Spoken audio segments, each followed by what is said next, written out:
محنت آدمی اخلاص کے ساتھ اور اصول کے ساتھ کرتا چلا جائے گا، اس کی ذات کو اتنا زیادہ نفع ہوتا جائے گا روحانی اعتبار سے اور دین قبول کرنے کے اعتبار سے۔ دین کو جذب کرنا، اپنے اندر دین کو جذب کرنا، دین کو قبول کرنا، دین کو لینا، یہ استعداد بڑھاتا ہے تبلیغ کا کام، دعوت کا کام، اللہ کی مخلوق کو اللہ کی طرف بلانے کا کام، اور وہ ترتیب اس ترتیب کے مطابق خصوصیت کے ساتھ جو حضرات صحابہ میں عمومیت کے ساتھ پائی جاتی تھی۔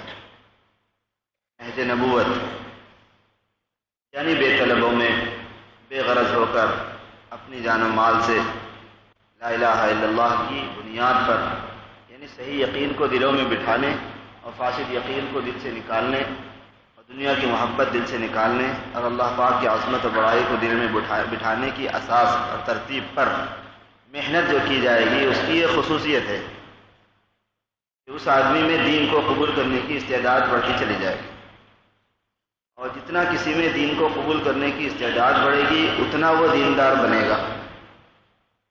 دیندار بننے کے لیے ایک ضروری بات یہ ہے کہ دین کا علم صحیح موجود ہو، دوسری ضروری بات یہ ہے کہ اس علم کے مطابق عمل کرنے کی استعداد آدمی کے اندر ہو۔ دین کا علم موجود ہے، صحیح شکلوں میں بھی ہے، غلط شکلوں میں بھی ہے۔ سب سے زیادہ مسئلہ اس کے مطابق استعداد کا ہے۔ قرآن کریم اپنی قوت کے ساتھ، اپنی نورانیت کے ساتھ، اپنی روحانیت کے ساتھ ویسے ہی ہے جیسے پہلے دن تھا، کیونکہ یہ اللہ کا کلام ہے، آسمانی علم ہے۔ اللہ کے کلام کے اندر بڑی تاثیر ہے۔ احادیث مبارکہ اپنی روحانیت میں، اپنی قوت میں ویسے ہی ہیں جیسے پہلے دن تھے، کیونکہ وہ بھی اللہ کا علم ہے، وہ بھی وحی ہے، وہ بھی آسمان سے آیا ہوا علم ہے۔ اس کی تاثیر جیسے صحابہ میں نمایاں ہوئی تھی، اس نے صحابہ کی زندگیوں کو بدلا تھا، صحابہ نے ساری انسانیوں کی زندگی کو بدل دیا، ساری دنیا کا رخ پلٹ دیا۔ وہی قرآن پاک ہے، وہی احادیث شریفہ ہے، وہی وحی ہے۔ آسمانی علم میں یہ بات نہیں ہوتی کہ اس کی تاثیر پہلے کبھی کچھ تھی اور اب کبھی کچھ اور اب کچھ ہے، ایسی بات نہیں۔ صرف اس زمین کا فرق ہے جس زمین پر یہ بارش برستی ہے۔ وحی کی مثال بارش سے دی گئی ہے، آسمان سے جو علم آیا اس کی مثال بارش سے دی گئی ہے۔ ایک مادی بارش ہے، ایک روحانی بارش ہے۔ مادی بارش زمین پر برستی ہے، بارش تو برابر ہوتی ہے لیکن قبولیت زمین کی الگ الگ ہوتی ہے۔ کہیں سنگلاخ ہے، پتھریلی زمین ہے، چٹیل میدان ہے، اور کہیں ہے کہ پتھریلی زمین تو نہیں ہے، پتھر تو نہیں ہے لیکن خود مٹی میں صلاحیت نہیں ہے، کیونکہ مٹی میں الگ الگ صلاحیت ہے، پانی کو لینے کی صلاحیت ہی نہیں۔ کہیں یہ بات بھی ہے کہ بہت زیادہ صلاحیت ہے، اگر زیادہ بارش نہیں بھی ہوئی تو ہلکی سی فوار سے بھی کام چل جاتا ہے۔ استعدادوں کی بات ہے، زمین کے مختلف خطوں پر مختلف استعدادیں ہیں، بارش تو وہی برستی ہے۔ جیسے مادی بارش کا حال ہے ایسے روحانی بارش۔ روحانی بارش کیا ہے؟ اللہ تبارک و تعالیٰ کی وحی۔ وحی اب کوئی نئی تو آنے والی ہے نہیں، حضور اکرم صلی اللہ علیہ وسلم خاتم النبیین، آپ کی بات کوئی نبی نہیں آئی۔ جو بارش روحانی آنی ہے وہ آ چکی ہے، اب اس کا صرف زمین پر برسنا ہے۔ جیسے جیسے زمین نئی نئی وجود میں آتی چلی جائے گی ویسے اس پر اس کے فیضان کا اور اس کے برسنے کا معاملہ ہے۔ انسانوں کا قافلہ اور ان کے دل جو ہیں یہ زمین ہے روحانی بارش۔ ظاہر ہے کہ انسان افراد کی شکل میں الگ الگ ہے، زمین تو ایک ہی خاص شکل کے اندر ہے، انسانوں کا معاملہ الگ ہے۔ انسانوں کے اندر قصہ یہ ہوتا ہے کہ وہ ہر 100 سال میں تقریباً پورا گروپ بدل جاتا ہے، کم و بیش تھوڑے سے فرق کے ساتھ میں 100 سال کا ایک گروپ ہوتا ہے جو اس دنیا میں لایا جاتا ہے اور پھر 100 سال کے اندر اس کو ہٹا لیا جاتا ہے۔ جیسے یہاں جتنے ساتھی بیٹھے ہوئے ہیں اس میں 100 سال کا ایک بھی نہیں ہوگا، اللہ ماشاء اللہ کہیں کوئی ہزاروں لاکھوں میں ایک آدھ ہوتا ہے، اور 100 سال کے بعد میں ایک بھی آدمی اس میں سے نہیں رہے گا، کیونکہ ترتیب جو ہے عموماً اعمار امتی ما بین 60 الی 70، اور کما قال علیہ الصلوۃ والسلام، میری امت کی عمریں جو ہیں وہ 60 سے 70 کے درمیان کی ہیں، بس بہت کم لوگ ہیں جو اس سے آگے بڑھتے ہیں۔ 80 85 90 تک چلے گئے تو بس خاص خاص لوگ ہی جاتے ہیں۔ عام حال یہ ہے کہ 60 سے لے کے 70 کے درمیانی معاملہ ہے، اور سب ملا کے مجموعی طور پر 100 سال کا گروپ آپ ایوریج میں بڑھا کے رکھ لیتے ہیں زیادہ سے زیادہ۔ تو یہ جو انسان ہے، انسانوں کا جو دل ہے، یہ زمین ہے وحی الہی، اس پر یہ برس ہے۔ سارا مسئلہ اس پر ہے کہ یہ زمین کیسی ہے، یعنی ہمارا دل کیسا ہے۔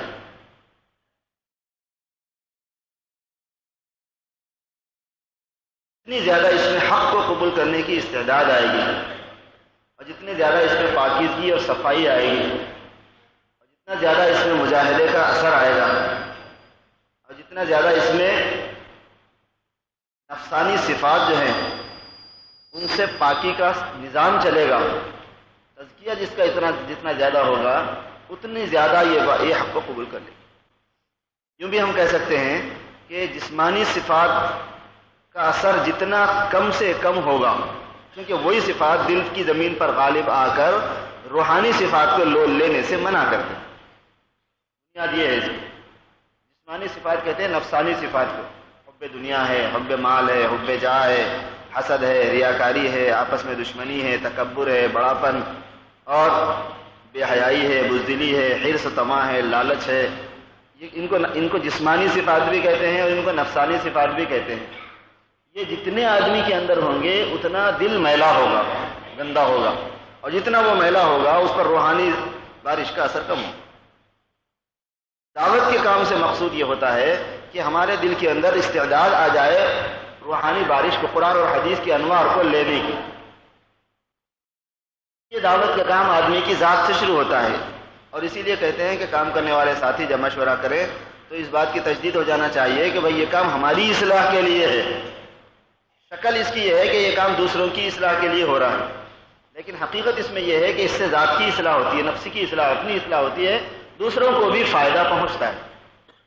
اپنی ذات کو فائدہ اس کی نیت کے اعتبار سے اور کام کے رخ کے اعتبار سے پہنچتا ہے۔ ایک مرتبہ حضرت مولانا انعام الحسن صاحب رحمۃ اللہ علیہ بھوپال میں پرانوں میں بیان فرمائے تھے کہ بھئی آج ایک عجیب مسئلہ پیدا ہوا ہے، مشکل آئی ہوئی ہے۔ وہ یہ ہے کہ میں یہ چاہ رہا ہوں کہ آپ سدھر جائیں، اور آپ یہ چاہ رہے ہیں کہ میں سدھر جاؤں۔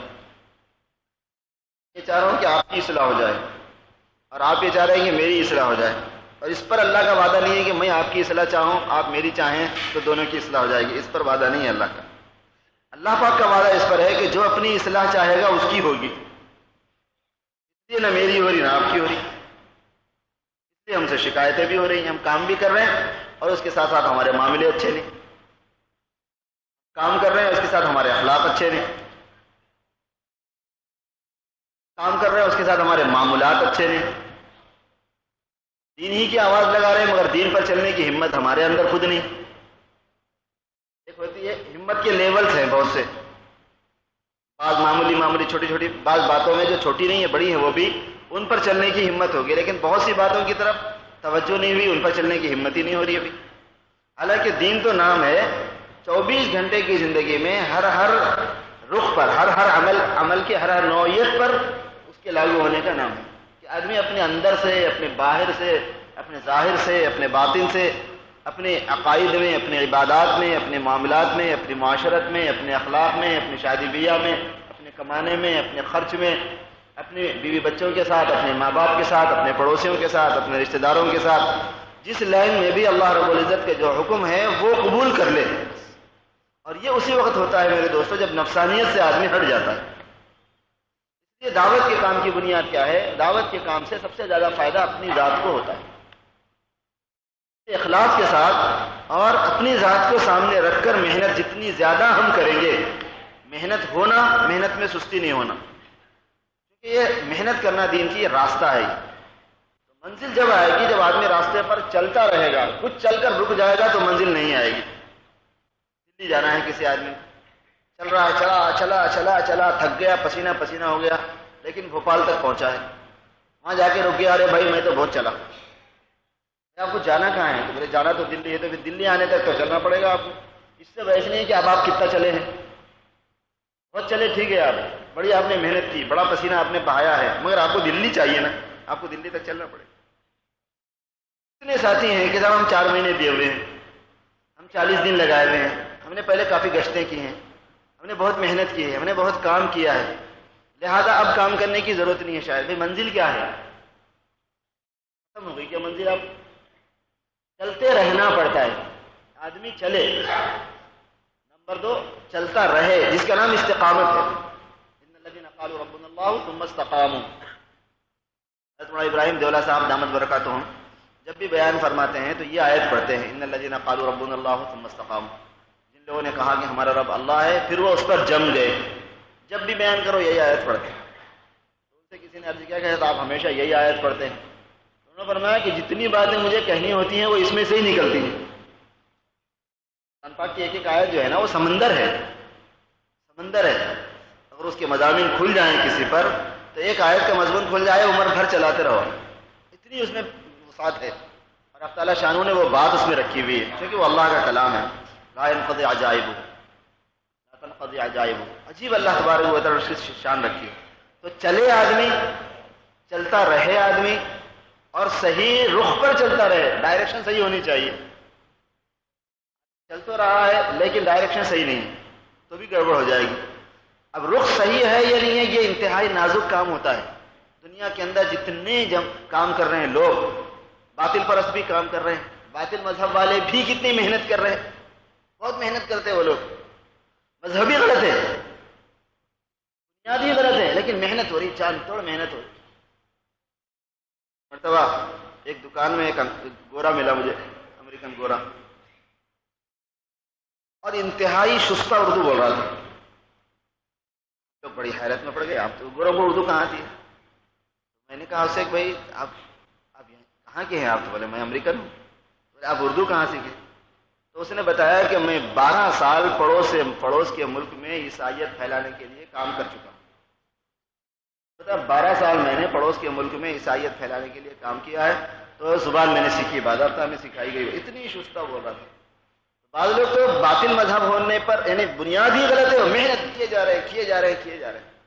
اللہ نے قرآن پاک میں اس کی نشاندہی فرمائی کہ ہم آپ کو ایسے لوگ بتائیں کہ جو سب سے زیادہ اپنے عمل کو ضائع کرنے والے ہیں، سب سے زیادہ اپنے عمل کو ضائع کرنے والے.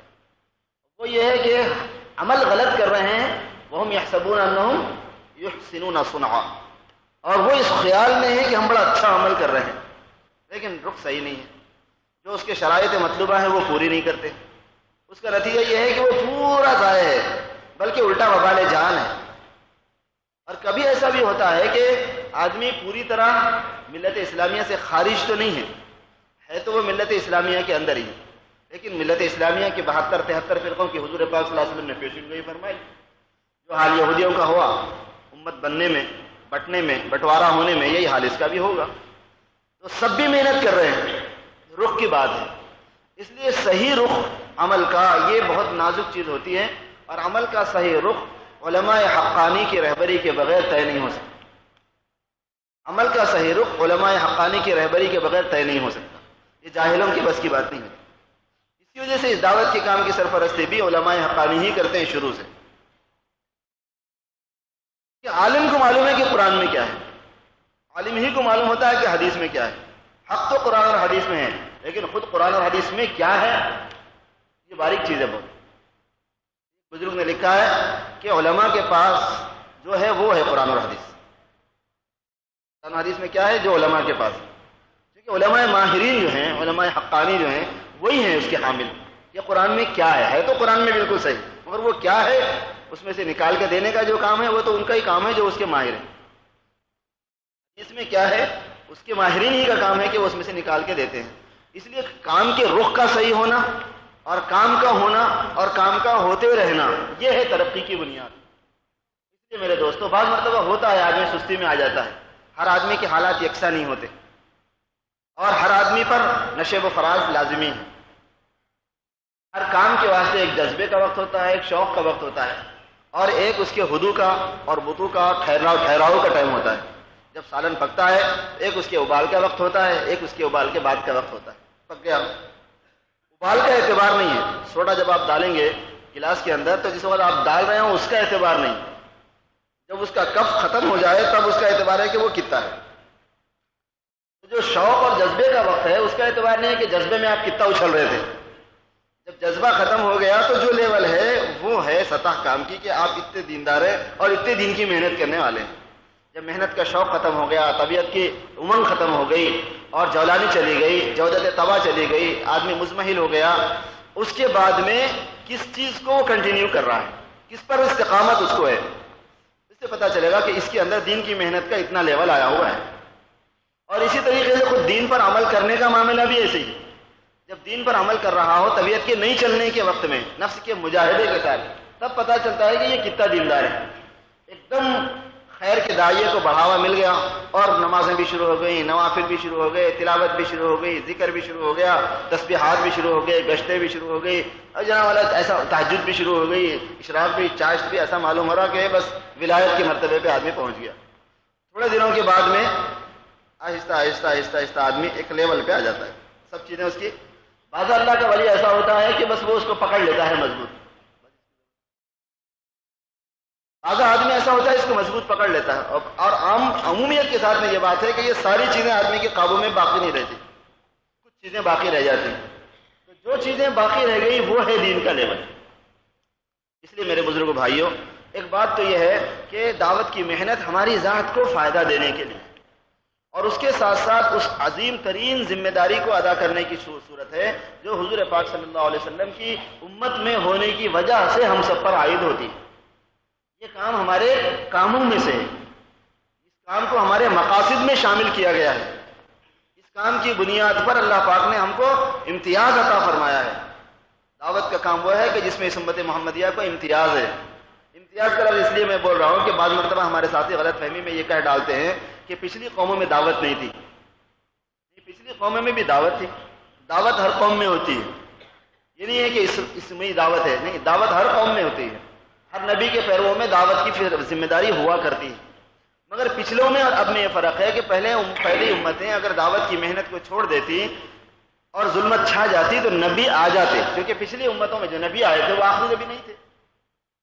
اس امت کی خصوصیت یہ ہے کہ دعوت کا کام اس میں ہے، اگر یہ امت دعوت کا کام نہیں کرے گی تو بھی کوئی نبی نہیں آئے گا، اس لیے اس کی ذمہ داری ہے، اس لیے اس معاملے میں اس کو امتیاز دیا گیا ہے، اسی لیے اس میں اس کو ثواب زیادہ دیا گیا ہے، اسی لیے اس میں سستی اور کوتاہی کرنے پر عذاب بھی زیادہ ہے۔ پچھلی امتوں پر عذاب اتنا زیادہ نہیں جتنا اس امت پر ہوگا اگر وہ دین کی محنت نہیں کرے گی، اور پچھلی امتوں کو اتنا ثواب نہیں جتنا اس امت کو ہوگا اگر وہ دین کی محنت کرے گی تو، کیونکہ دین کی محنت کی نسبت اس کے ساتھ میں لگی ہوئی ہے خاتم النبیین کی وجہ سے، ختم نبوت کی وجہ سے لگی ہوئی ہے۔ اب اگر محنت یہ امت نہیں کرے گی تو جتنا دین نہیں پھیلے گا، رکے گا، اس سب کی ذمہ دار یہ امت ہوگی، اور اس وجہ سے اللہ کے غضب کی وہ مستحق ہو جائے گی۔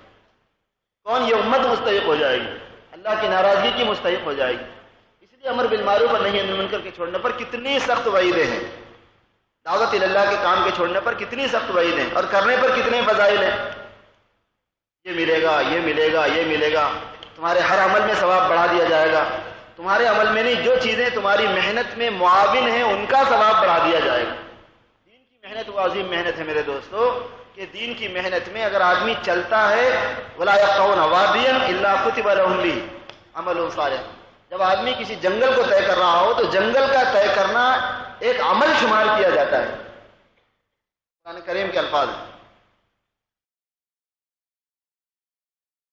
اتنی چیزیں معاون ہوتی ہیں، سب پر ثواب ہوتا ہے، حتیٰ کہ گھوڑا آدمی رکھے تو گھوڑے رکھنے پر ثواب، گھوڑا چارہ کھائے تو چارے کی پتیوں پہ ثواب، گھوڑا لید کرے تو گھوڑے کی لید پر ثواب، وہ اگر پیشاب کرے تو اس پر ثواب، کیونکہ اگر گھوڑا پیشاب نہیں کرے گا تو مر جائے گا، پھر یہ گھوڑے پہ چڑھ کے دعوت کہاں سے دے گا۔ جو پٹرول جلتا ہے اس پر ثواب، اور جو سلنڈر میں جو جتنا فضلہ اس کے خارج ہوتا ہے اس پر ثواب۔ ظاہر ہے کہ آج کا گھوڑا تو وہی ہے، پہلے زمانے کا گھوڑا وہ تھا، اس زمانے کا گھوڑا یہ ہے۔ پہیے کے ایک چکر پہ ثواب۔ اللہ تبارک و تعالیٰ نے دین کی محنت میں یہ بات رکھی ہے کہ دین کی محنت کے لیے جتنی چیزیں معین و مددگار ہوں گی، اس میں کارآمد ہوں گی، سب پر ثواب اس آدمی کو دیا جائے گا جس کی نسبت پر وہ چیزیں کام کر رہی ہیں۔ یہ ثواب کیوں ہے میرے دوست؟ یہ ثواب اسی لیے ہے کہ ختم نبوت والا یہ کام ہے۔ اگر یہ امت اس کام کو کرے گی تو پھر ہدایت پھیلے گی، چونکہ یہ دنیا دارالاسباب ہے، سبب کی جگہ ہے۔ یہ ہدایت کی محنت ہوگی تو ہدایت پھیلائیں گے، پھیلاتے اللہ ہیں، محنت کی توفیق بھی وہی دیتے ہیں، بندے کو جو ارادہ دیا گیا ہے وہ ارادے کو کتنا استعمال کرتا ہے، اور فزیکلی طور پر بندے کو جو استعدادیں دی گئی، قوتیں دی گئی ہیں، وہ کتنی استعمال کرتا ہے. اس کا امتحان ہے. یہ کرتے تو اللہ ہے. استعمال میں بھی اللہ ہی کی مشیت کام کرتی ہے، اور پھر اس کے بعد میں ہدایت کا پھیلانا بھی اللہ ہی کے ہاتھ میں. اور اگر کوئی گمراہی کی محنت کرے گا تو گمراہی پھیلا دیں گے. گمراہی کی کوئی محنت کرے گا، باطل کی محنت کرے گا تو باطل پھیلا دیں گے. حساب وہاں چکنے والا ہے، کس کی محنت صحیح تھی، کس کی غلط تھی.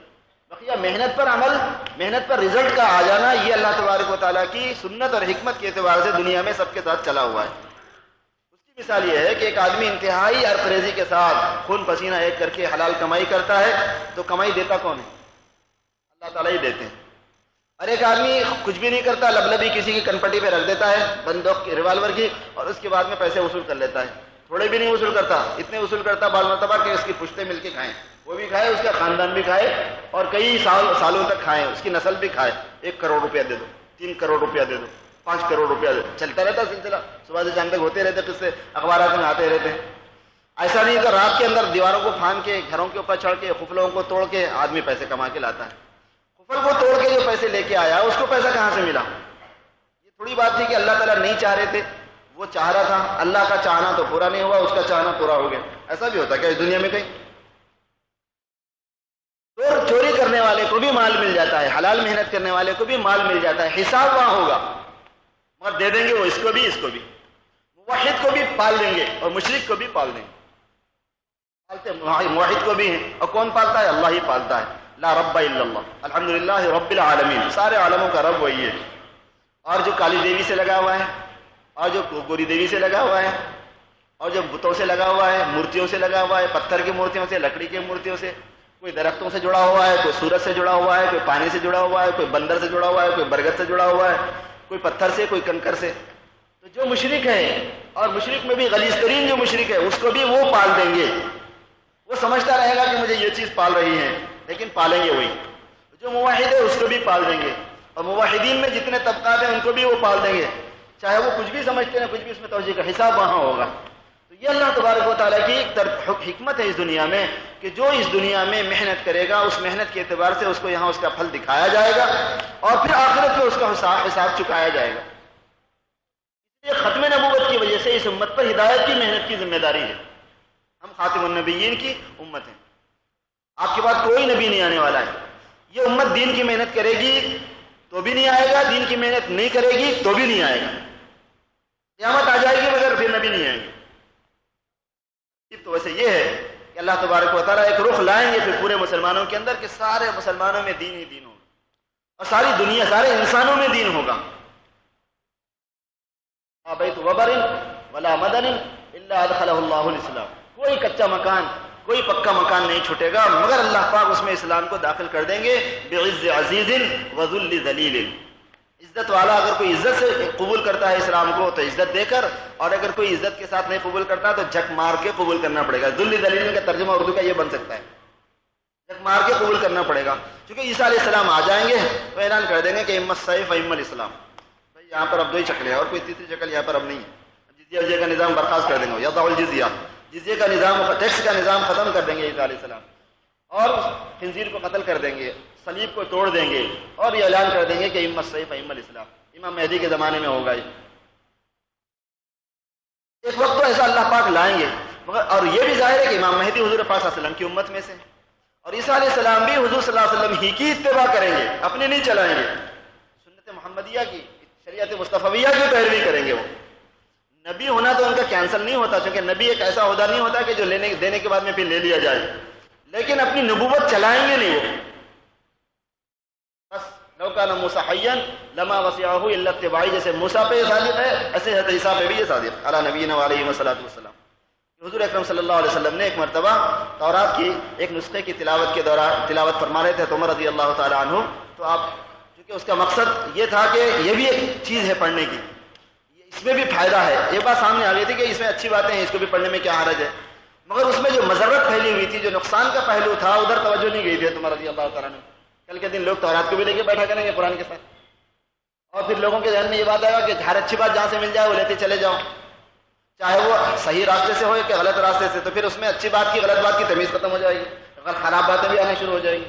بہت سے مفاسد تھے اس کے اندر، اور ایک حقیقت کا اظہار کرنا بھی تھا۔ حضور پاک صلی اللہ علیہ وسلم ناراض ہو گئے، صدیق اکبر بیٹھے ہوئے ہیں، صدیق اکبر نے حضرت عمر سے کہا کہ عمر حضور اکرم صلی اللہ علیہ وسلم کو نہیں دیکھتے تم، وہ تو اپنا پڑھنے میں لگے ہوئے تھے۔ جیسے ہی دیکھا حضور صلی اللہ علیہ وسلم کو کہ آپ کا چہرہ سرخ ہو گیا، کہ آپ ناراض ہوتے تو آپ کا چہرہ سرخ ہو جاتا، کانما اسرا علی وجنتیہ الرمان، ایسے ہو جاتا جیسا کہ آپ کے دونوں رخساروں پر انار کو نچوڑ دیا گیا ہو، اتنی سرخی آئی۔ بہت خوبصورت، بہت گورے گھمٹے اور سرخی مائل تھے ہی تھے، غصہ اگر آ گیا تو پورے سرخ ہو جاتے تھے، اور ایسا معلوم ہوتا تھا جیسے رخساروں کے اوپر انار کا رس ڈال دیا گیا ہے کہ دیکھتے نہیں حضور پاک صلی اللہ علیہ وسلم کو۔ جب دیکھا تو عمر رضی اللہ تعالیٰ عنہ نے تو تورات کا نسخہ بند کر دیا اور گھٹنوں کے بل ہو گئے دو زانوں، اور کہنے لگے رضیت باللہ ربا وبالاسلام دینا وبمحمد صلی اللہ علیہ وسلم رسولہ نبیا، میں اللہ کو رب بنا کے راضی ہوں، اسلام کو اپنا دین بنا کے راضی ہوں، اور محمد صلی اللہ علیہ وسلم کو اپنا رسول بنا کے راضی ہوں۔ تب حضور پاک صلی اللہ علیہ وسلم کا غصہ ٹھنڈا ہوا، اور پھر اس کے بعد میں آپ نے نصیحت کرتے ہوئے یہ فرمایا کہ تم سمجھتے ہو کہ یعنی ایک سمجھانے کا انداز ہے، حضرت عمر ویسا سمجھ نہیں رہے تھے۔ حضور پاک صلی اللہ علیہ وسلم نے اس حقیقت کو قیامت تک کے لیے ظاہر کر دیا کہ میری آمد کے بعد میں اور قرآن پاک کے نزول کے بعد میں پھر کسی دنیاوی علم کے چلنے کی تو بات الگ ہے، پھر آسمانی علم نہیں چل سکتا جو اس سے پہلے آ چکا ہے۔ لو کان موسیٰ حیا لما وسعہ الا اتباعی، فرمایا کہ اگر موسیٰ بھی زندہ ہوتے جن پر یہ تورات نازل ہوئی ہے تو ان کے لیے گنجائش نہیں تھی سوائے میری اتباع کی، وہ تورات پر عمل نہیں کر سکتے تھے۔ وہ جو علم آسمان کا ان پر اترا اللہ پاک کے پاس ہے، وہ تو کلیم تھے، کلیم اللہ تھے، براہ راست بات کرنے کی سعادت اللہ نے ان کو دی تھی، یہ خاص معجزہ تھا ان کا، مگر اللہ تبارک و تعالیٰ نے یہ طے فرما دیا کہ حضور اکرم صلی اللہ علیہ وسلم کی تو اتباع کرنی پڑے گی۔ عیسیٰ علیہ السلام بھی آئیں گے تو اتباع ہی کریں گے، اس لیے حضور پاک صلی اللہ علیہ وسلم کی ختم نبوت والے معاملے میں کوئی فرق نہیں پڑتا، اب خاتم النبیین، آپ کے بعد کوئی نبی نہیں آئے گا۔ اب یہ اس پوری امت مسلمہ کی ذمہ داری ہے کہ وہ دین کی محنت کرے اور لوگوں میں دین کو لانے کی فکر کرے۔ سب کو اللہ کے دین لانا کیا ہے؟ اللہ کے سامنے جھکا دینا، اللہ کی بڑائی کو دلوں پر مستولی کر دینا، غالب کر دینا۔ اللہ کی بڑائی کی عقیدہ سب رکھتے ہیں، لیکن ایک ہوتا ہے بڑائی کا عقیدہ اور ایک ہے اس عقیدے کا استحضار۔ اللہ کے عظیم ہونے کا عقیدہ سب کا ہے، لیکن ایک ہوتا ہے عظیم ہونے کا عقیدہ اور ایک ہوتا ہے اس کا استحضار۔ اللہ سے محبت سب رکھتے ہیں، ایک ہوتی ہے محبت اور ایک ہوتا ہے محبت کا استحضار اور اس کا غلبہ۔ حضور پاک صلی اللہ علیہ وسلم سے ساری امت محبت کرتی ہے، غیر محبت کرتے ہیں امت تو خیر کیوں نہ کرے گی، ساری امت محبت کرتی ہے۔ ایک ہے محبت کرنا اور ایک ہے محبت کا استحضار اور اس کا سلیقہ مندی۔ منمانی محبت کا اظہار کریں گے تو بد سلیقگی ہوگی، اور یہ چونکہ دین کا معاملہ ہے تو اگر محبت کا اظہار بد سلیقگی سے ہوگا تو اس پہ بھی پیٹ بد جوتے پڑیں گے۔ یہ دین کا معاملہ ہے، اس کے اندر بد سلیقگی نہیں ہو سکتی، اور یہی مطلب ہے بزرگوں کے اس قول کا کہ با خدا دیوانہ باش با محمد ہوشیار۔ حضور کی محبت کے معاملے میں آپ دیوانہ پن نہیں کر سکتے، اس میں بھی بہت شانہ پن کرنا پڑتا ہے، اس میں تو آپ کو جو لمیٹیشن دیے گئے ہیں اس میں ہی رہنا پڑتا ہے۔ تو ایک ہوتی ہے محبت اور ایک ہوتا ہے اس کا استحضار اور غلبہ، ایسے ایک ہوتی ہے عظمت و بڑائی، ایک ہوتا ہے اس کا استحضار اور غلبہ۔ تو اللہ کی بڑائی کا استحضار جب ہوتا ہے تب آدمی اللہ کی بڑائی کے نیچے دبتا ہے، اور اللہ کی بڑائی کے نیچے دبنے کا مطلب یہ ہوتا ہے کہ اپنی نفسانیت ختم کر کے اللہ کے حکم کو قبول کر لیتا ہے۔ اتنی بڑائی کا غلبہ آدمی پر ہو کہ ان کی بڑائی کی وجہ سے اپنی نفسانیت ختم کر کے ان کے حکم کو قبول کر لے آدمی۔ اللہم انی اسألک من خشیتک ما تحول بہ بینی و بین معاصیک۔ حدیث شریف میں دعا سکھائی گئی کہ یا اللہ آپ کی اتنی خشیت چاہیے، اتنا ڈر چاہیے آپ کا کہ آپ کے درمیان، میرے درمیان اور آپ کی نافرمانی کے درمیان وہ آپ کی خشیت اور آپ کا ڈر حائل ہو جائے، میرے درمیان اور نافرمانی کے درمیان، آپ کی نافرمانی کے درمیان میں وہ حائل ہو جائے۔ اتنی چاہیے، یعنی کہ صرف چاہیے نہیں، اتنی چاہیے۔ وہ ہوتا ہے عظمت کے غلبے سے، اور اسی وجہ سے اسلام کے اندر اس تربیت کا بہت لحاظ کیا گیا ہے۔ ہر مرتبہ اذان ہوتی ہے، جب نماز کا وقت ہوتا ہے تو اذان ہوتی ہے، اذان میں اللہ کی بڑائی کا اعلان ہے، اور اذان میں نماز مسلمانوں کو دعوت دی جاتی ہے اور اس میں اللہ کی بڑائی کا اعلان ہوتا ہے۔ یہ مطلب نہیں ہے کہ مسلمانوں کو اللہ کے بڑے ہونے کا عقیدہ نہیں ہے، اس وجہ سے اذان دی جا رہی ہے کہ اس میں اللہ کی بڑائی کا اعلان کیا جا رہا ہے، نہیں، چونکہ یہ عقیدہ ہے اس لیے اس عقیدے کی تجدید کرائی جا رہی ہے۔ اللہ اکبر، اللہ اکبر، اللہ سب سے بڑے، اللہ سب سے بڑے۔ بھائی ہم مانتے ہیں۔ ایک صاحب نے تبلیغ والوں پر اعتراض کرتے ہوئے کہا کہ تبلیغ والے تو بس ہمیشہ اللہ کی بڑائی، اللہ بڑے ہیں، اللہ ایسے ہیں، اللہ ویسے، کہ ہم نہیں مان رہے کہ اللہ کو اللہ بڑے نہیں ہے بول رہے ہیں کیا؟ ارے بھائی کچھ اور بات بھی تو بولو۔ ان کے ذہن میں یہ بات نہیں آئی کہ یہ نظام جو اذان کا جو نظام ہے اس میں کیا بات ہے، پھر یہ نماز کا جو نظام ہے اس میں کیا بات ہے، پھر یہ جو عقیدہ ہوا کرتا ہے اس عقیدے کو تازہ کرنا پڑتا ہے، اس کو غالب کرنا پڑتا ہے، اور آج اذان مسلمان سنتا ہے اس کے معنی کی طرف دھیان بھی نہیں جاتا۔ حضرت یوسف صاحب رحمۃ اللہ علیہ نے اپنے واعظ میں یہاں تک فرمایا اپنے بیان میں کہ اللہ اکبر بھی 4 مرتبہ ہے شروع میں، جبکہ سارے اذان کے جتنے جملے ہیں وہ 2 مرتبہ ہیں، لیکن اللہ اکبر 4 مرتبہ ہے شروع میں، پھر آخر میں اگرچہ 2 مرتبہ ہے۔ اور وہ 4 مرتبہ اس لیے ہے کہ دنیا میں جتنی چیزیں ہیں وہ عناصر اربع سے بنی ہوئی ہیں، آگ، پانی، مٹی، ہوا، یہ 4 عناصر یا تو مجرد ہیں یا مرکب ہیں، مفرد ہیں یا مرکب ہیں، تنہا ہے یا پھر مل کر ہی کوئی چیز بنتی ہے، ہر چیز میں یہی ہے، آگ، پانی، مٹی، ہوا۔ تو اللہ تبارک و تعالیٰ نے یہ اعلان کروا دیا کہ جو کچھ تمہیں مشاہد ہوتا ہے یہ سب کا سب بڑا نہیں ہے، بڑا میں ہوں، تاکہ اس وجہ سے آدمی پر اللہ کے علاوہ جتنی چیزوں کا تاثر آدمی کے قلب پر آ سکتا ہے سب سے قلب فارغ ہو جائے اور اللہ کی بڑائی کے سامنے آدمی جھک جائے۔ وجود اس کے کہ ہمارا عقیدہ یہی ہے کہ اللہ سب سے بڑے ہیں، پھر بھی اذان میں یہی اعلان کرنا پڑتا ہے، اور یہ بھی نہیں کہ 1 مرتبہ کر دیا، 10 مرتبہ کر دیا، 50 مرتبہ کر دیا، 100 مرتبہ کر دیا، آپ کو یہی کرنا ہے کیونکہ یہ کام ہے مستقل۔ اللہ کی بڑائی ایک کام ہے، اللہ کی بڑائی، اللہ کی پاکی، اللہ کی تحلیل، اللہ کی تسبیح، اللہ کی تحمید، اللہ کی تکبیر، یہ مقاصد میں سے ہے۔ اسی لیے دنیا میں بھیجا گیا ہے کہ انسان کو کہ اللہ کی بڑائی بولو، اللہ کی تعریف کرو، اللہ کے کمالات بولو، اللہ کے کمالات سوچو، اللہ کے کمالات بولو، اور ان کے کمالات و بڑائی کا احترام اپنے عمل سے کرو، جس کے اندر آدمی جھک جاتا ہے، سجدے میں جاتا ہے، ہاتھ بن کے کھڑے ہو جاتا ہے، قامہ کرتا ہے، قومہ کرتا ہے، قادہ کرتا ہے، ساری چیزیں ہوتی ہیں۔ اللہ کی بڑائی کا اظہار کرنا ہے۔ تو جیسے اذان کے اندر اللہ کی بڑائی کا اعلان ہے، اور اذان سے آدمی جیسے مسجد میں آتا ہے تو پھر جو ہے نا اقامہ کہنے والا وہ بھی اللہ کی بڑائی کا اعلان کرتا ہے۔ نماز جب شروع ہو جاتی ہے تو امام صاحب پھر وہ اللہ کی بڑائی کا اعلان کرتے ہیں، اللہ اکبر۔ اور نماز میں رکوع میں چلے گئے تو بھی وہی، سجدے میں چلے گئے تو بھی وہی، سجدے سے اٹھے تو بھی وہی، پہلی رکعت میں بھی وہی، دوسری میں بھی وہی، تیسری میں بھی وہی، چوتھی میں بھی 2 پڑھو کہ 3 پڑھو کہ 4 پڑھو۔ چلو اچھا، امام صاحب نے تو کہلوا دیا، مگر آپ کو اختیار دیا گیا ہو کہ آپ اپنی مرضی سے جو چاہے پڑھیں، وہ بھی نہیں۔ سنت میں پھر آپ کو وہی کرنا ہے، نفل میں پھر آپ کو وہی کرنا ہے، 50 سال سے آپ زندہ ہیں تو بھی وہی کرنا ہے، 50,000 سال سے زندہ ہیں تو بھی وہی کرنا ہے۔ معلوم یہ ہوا کہ یہ ایک مستقل چیز ہے، یہ ایک مستقل چیز ہے، کرنے کی چیز ہے۔ کیوں؟ اس واسطے کہ دنیا ایک ایسی چیز ہے کہ یہ غرارہ ہے، خداع ہے، دھوکہ دیتی ہے، تو اپنی بڑائی کا یا غیر شعوری طور پر اپنے اثرات کا نفوذ وہ کرتی چلی جاتی ہے، متاثر ہو جاتا ہے آدمی۔ اس تاثر کو ہٹانے کے واسطے اللہ پاک کی عظمت و بڑائی، ان کی قدرت، ان کی ربوبیت، ان کی حکمت، ان کا علم، ان کی عظمت، ان کی جبروتیت، ان کی قدوسیت، ان کی کبریائی، یہ سامنے لانی پڑتی ہے۔ تو اتنی خشیت اللہ کی، اتنی عظمت چھا جائے ہمارے دلوں پر کہ اللہ تبارک و تعالیٰ کے سامنے آدمی جھک جائے۔ اس لیے دعوت کی بنیاد کیا ہے؟ لوگوں ربک فکبر یا ایھا المدثر قم فانذر وربک فکبر۔ دعوت کی بنیاد یہاں سے شروع ہوتی ہے کہ اٹھو، لوگوں کو ڈراؤ اللہ کے عذاب سے اور اپنے رب کی بڑائی سناؤ، ربک فکبر۔ بعض لطیفہ پیدا کرنے والے ہوتے ہیں، نکتہ پیدا کرنے والے ہوتے ہیں باتوں میں۔ ربک فکبر میں خصوصیت یہ بھی ہے کہ الٹا کرے تو بھی یہی ہوتا ہے۔ ربک فکبر اگر الٹا کرے تو ربک فکبر بنتا، اپنے رب کی بڑائی بولو، اپنے رب کی بڑائی سناؤ۔ اللہ تبارک و تعالیٰ نے دعوت کی اساس یہ رکھی ہے، تو یہ وجہ اس کی ہے کہ اس کی وجہ سے اللہ کی عظمت کا غلبہ دلوں پر ہوتا ہے، اور جتنی اللہ کی عظمت کا غلبہ ہوگا اللہ کی بات کی عظمت کا غلبہ ہوگا، اور جتنی اللہ کی بات کی عظمت آدمی پر کھل جائے گی تو اپنی چلانی چھوڑ دے گا آدمی، اور ساری خرابیوں کی جڑ نفسانیت ہے۔ ساری خرابیوں کی جڑ یہی ہے کہ ہم اپنے نفس کی مانتے ہیں۔ عدوی کا نفس التی بین جنبیک، تیرا سب سے بڑا دشمن وہ ہے جو تیرا نفس ہے، جو تیرے پہلوؤں کے درمیان میں ہے۔ اس لیے میرے دوستو بھائیو، محنت کرنا ہے۔ ایک مرتبہ مرکز نظام الدین میں اس بات کا مشورہ ہو رہا تھا کہ بھائی، یعنی قرآنوں کا جوڑ تھا، مولانا ابراہیم صاحب دامت برکاتہم تشریف لائے اور انہیں نے ان کا بیان طے تھا۔ وہ آ کے کہنے لگے کہ بھائی 2 قسم کے 2 مقصد کے لیے لوگ جمع ہوتے ہیں۔ وہ ایک یہ ہے کہ صاحب کام کیسا بڑھے، کام کیسا بڑھے۔ ظاہر ہے کہ ہمارا مشورہ ماہانہ مشورہ ہے، ہم کاہے کا مشورہ کر رہے ہیں کہ بھئی یہ دعوت والا کام کیسا بڑھے۔ کیوں؟ اس لیے کہ جتنا بڑھے گا اتنا لوگوں کے دلوں کے اندر اللہ کی عظمت آئے گی، کیونکہ کوئی دنیاوی مادی منفعت تو ہے نہیں، کوئی ممبر شپ ہی نہیں ہے کہ جتنے زیادہ ممبر بڑھیں گے اتنا زیادہ چندہ بڑھے گا۔ تبلیغ والے چندہ نہیں کرتے، چندہ نہیں مانگتے، البتہ اتنی بات ہے کہ تبلیغ والے بندہ مانگتے ہیں، اور بندے کے ساتھ میں چندہ لگا ہوا ہے۔ ظاہر ہے کہ جب جدھر بندہ مانگتے تو نہیں یہ لوگ اور لیتے بھی نہیں۔ خرچ کرنا ہے آپ کو تو آپ خود خرچ کرو۔ متعدد مرتبہ میں نے دیکھا ہے خود ذمہ داروں میں اور نظام الدین میں بھی کہ کوئی آدمی لا کے بولا یہ زکات ہے آپ خرچ کیجیے، تو بولے میں کہیں خرچ کروں، تو کیا کر رہا ہے بھائی، تو خرچ کر، تیری زکات تو خرچ کر، میرے سر پہ کیوں ڈال رہا ہے۔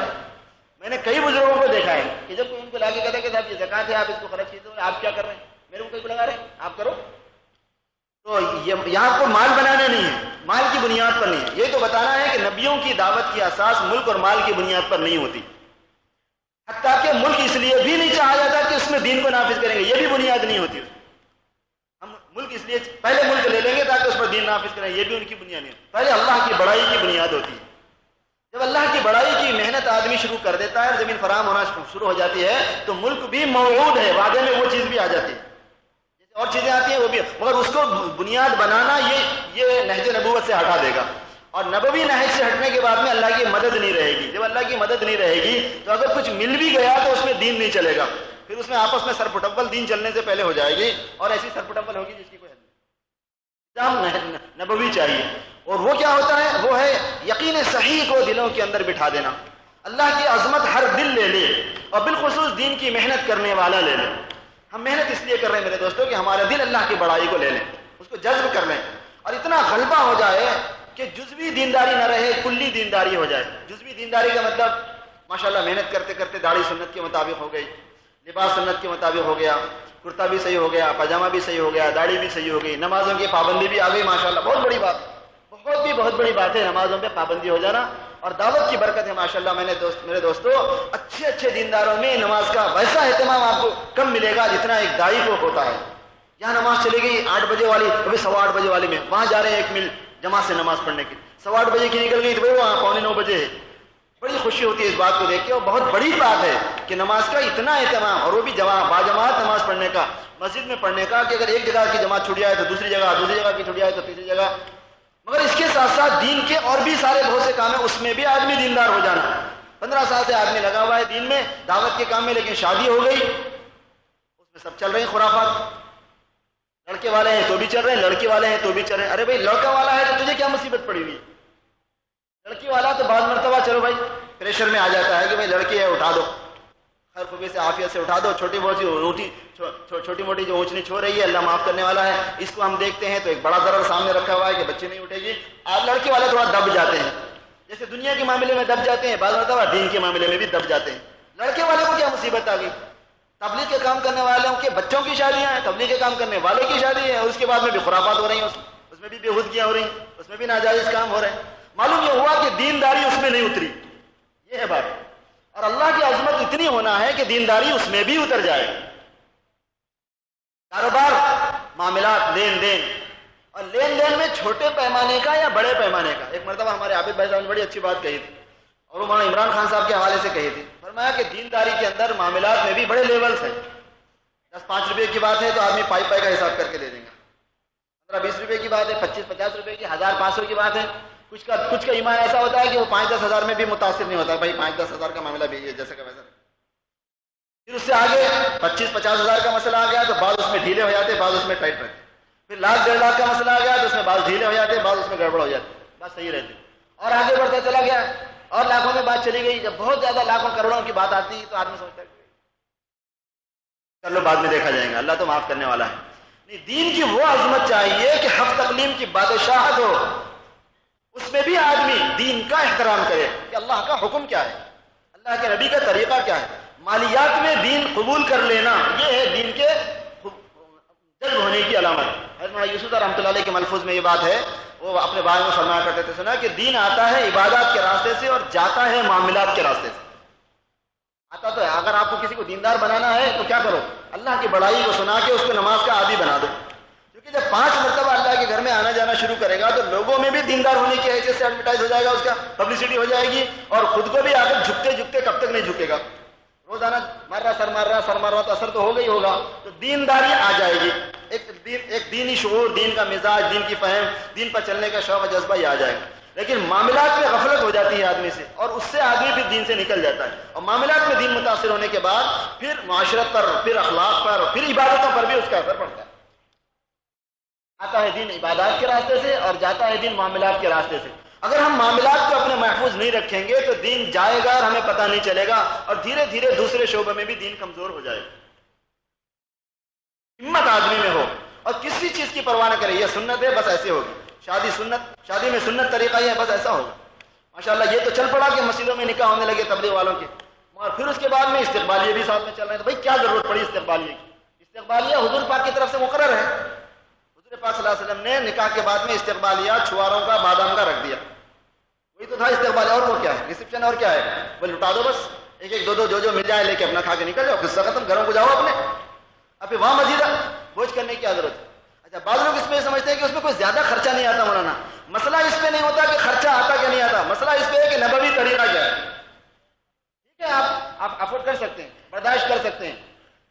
شادیوں کے معاملے میں, ڈیٹنگوں کے معاملے میں, بیان بازیوں کے مقابلے میں لوگوں کو جب کہا جاتا ہے, عام دعوت والے تو نہیں لیکن عام لوگ یہ کہتے ہیں کہ اس میں ایسا کون سا خرچہ ہے, اتنے ہزار اس میں لگ رہے ہیں, اتنے ہزار اس میں لگ رہے ہیں, 20,000 وہاں لگ رہے ہیں, 25,000 وہاں لگ رہے ہیں, کھانے میں اتنے لگ جا رہے ہیں, یہ 5,000 کا کیا ہے مولسا.